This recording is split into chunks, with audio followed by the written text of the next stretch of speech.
my loves. I hope you guys are doing well. Welcome into day 7 of the 30 days of Ho'oponopono challenge. Today my subject is going to be on father figures, and we are going to dive in just a moment. I want to share with you, if you don't know about Ho'oponopono, it is an ancient Hawaiian forgiveness technique, tradition, and it has been applied in the modern world to really help and provide miraculous levels of healing of issues of all sorts. So it's a very powerful, profound technique. I've been practicing it for 6 years now, on and off, not as intentional as we are doing it today and these 30 days. But I love doing this. I did this last year, and I really love offering up this practice to these different subjects. The philosophy behind Ho'oponopono is that everything that goes on in our outside world is a reflection of what's going on in our inner world. So as we notice that we have negative charges and experiences and reactions to certain people or situations in our lives, the healing of Ho'oponopono is to offer up 4 simple phrases of I love you, I'm sorry, please forgive me, and thank you, to whatever this thing is that holds this negative charge for us. As we do that, we help move the energy and what's called clean the energy between you and that person or that situation as you start to open yourself up to the lessons that are there for you, the reflection that is there for you to learn from.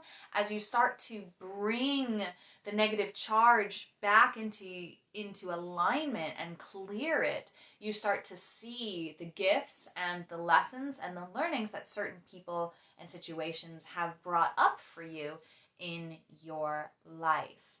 So this is just such a beautiful offering. So I know that some of these topics and some of these things may be places that you are not willing and or able to go at this time. And I just send so much love and understanding and respect to you, and always want you to follow your own inner guidance and know when the subject is right for you and when the subject is not right for you. If you just don't want to visit the energy and the charge that you have with somebody, if you're just not willing to go there and not willing to open up that door again to look at the energy between you and somebody else or a situation, that is where you are, and that's perfect. So my subject today is on our father figures. So this morning I called my father and I offered him the Ho'oponopono phrases. So that is a challenge that I'm going to be offering when we do the practice video. So I will do a video where we will go through this so you can experience this yourself through offering up the practice to your father figure. But I also will challenge you or give you the homework assignment that if it feels good and right and aligned to you, to write a letter to them and read that out loud, or even a step further, give them a call if you feel like that's supportive for your relationship.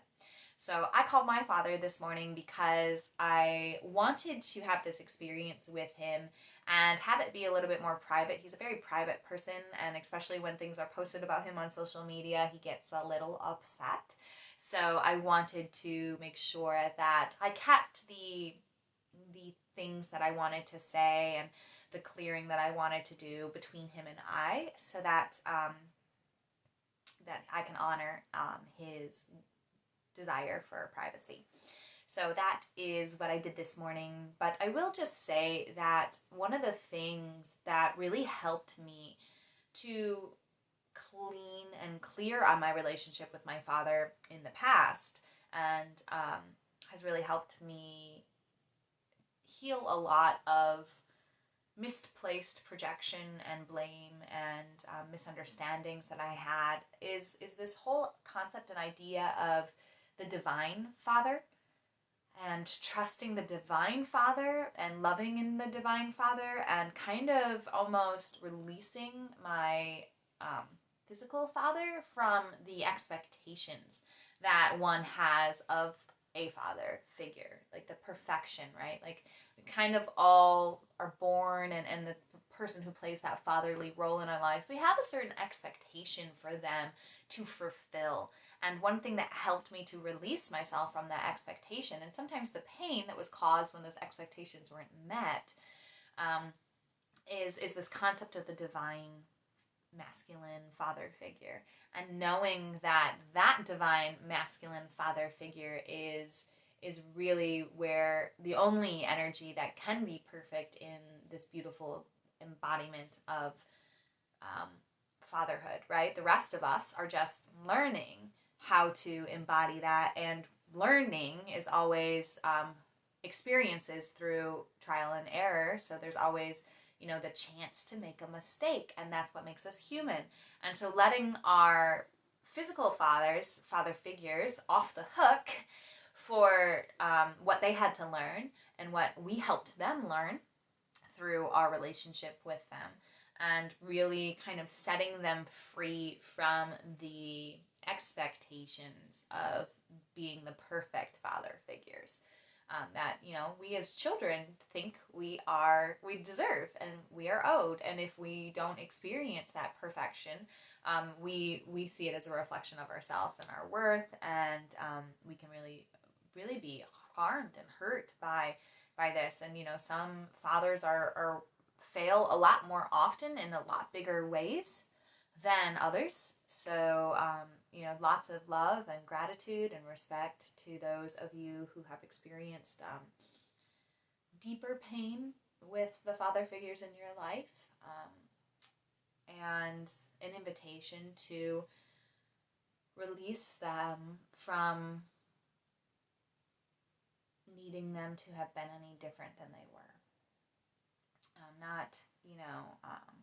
Not giving them permission, not making it okay what happened or what they did, but just allowing yourself to free them from believing that they should have been better, because they were just learning and they were doing the best that they could, even if the best that they could was really not that great, right? And we have to remember, especially when we're looking at our parents, a lot of times this comes up in sessions, that our parents were only capable of loving us to the extent that they were shown what love was by their parents. So if you think about your father figure's father figure, that's how they were shown how to love, right? Or their mother figure.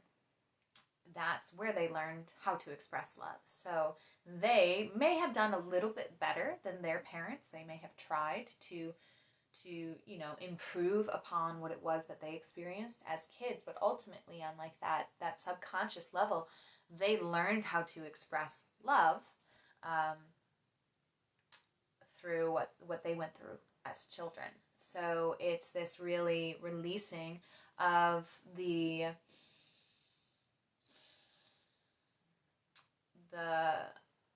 belief that it was because we weren't worthy that they were not good as parents, and or for whatever reason, you know, like we can understand more about why they were the way they were when we kind of bring in this understanding that they were just loving the way that they were shown how to love, and that might not have been a healthy way, right? And we can forgive that person because that person learned from their parents, and they learned from their parents, and they learned from their parents, and so on and so forth, right?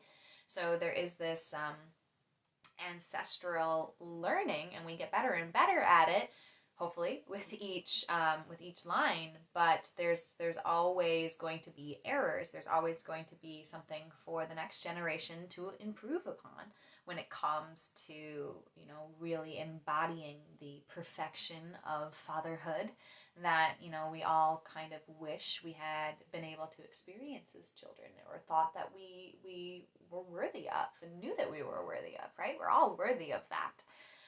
And we get that from our divine father, from the, you know, the all there is, or the divine masculine, or whatever word you have for the masculine energy of source and the higher power.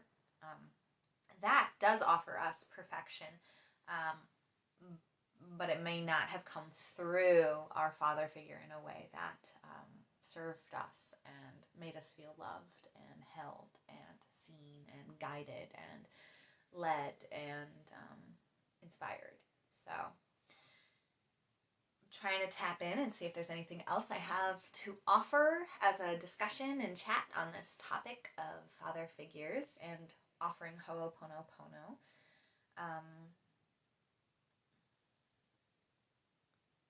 Let me tune in for a second deeper.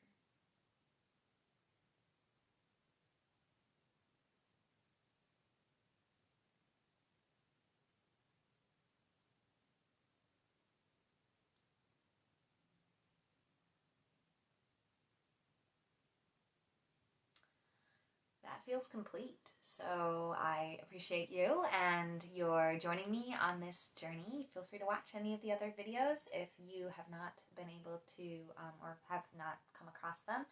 I certainly recommend the self-harm one that I did on day 4.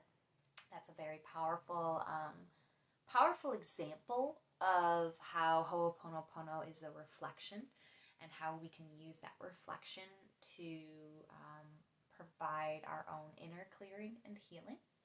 And then day 1 was all about enemies and all about people that we have seen as being adversarial in our lives. So day 1 and day 4 would be the 2 that I would recommend. But look at the subjects. I write the subjects on all of them, and any of them that feel aligned and called for you and that you want to work on, I invite you into that. Or you can just do your own Ho'opono practice where you are focusing on a subject that you want to focus on. Or you can reach out to me and suggest that we focus on a subject that you want to focus on, and I can offer that up on one of the days here that we do moving forward.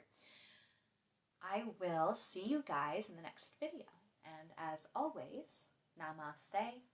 The universal light within me salutes and honors the universal light within you.